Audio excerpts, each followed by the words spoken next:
They say the whistle can be heard as far away as 10 miles. And many of the early mines had whistles like this. They used their whistles for telling miners when their shifts would start and stop, and for warnings and emergencies. Straight down below us was the town of Barry with a population of 200. And at the other end, it was Mound City, which had 500. Mound City also had 2 gold ore processing plants called the Brody and the Rosebud. In 1904, now Brody catches fire and it burns down both of these towns, as well as the valley, and the people back in Cripple Creek could hear the fire. At the far end is a small gravel road down there called the Shelf Road. It's 27 miles between Canyon City and Cripple Creek. Before the railroads came into town, that was a major route for traffic between Canyon City and Cripple Creek. The road goes through a very narrow section of canyon. It's actually cut right out of the canyon wall 1,000 feet above the river.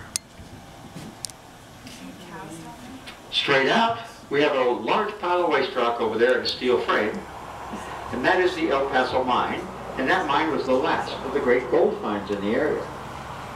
That mine produced $14 million worth of gold when the price of gold was $20 an ounce. It's as deep as the Empire State Building is tall, at a little over 1,500 feet.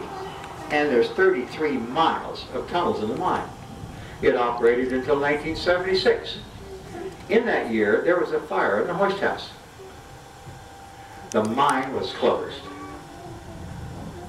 Straight down below us, we have Colorado State Highway 67, and it's built on the railroad grade of the Florence and Cripple Creek Railroad.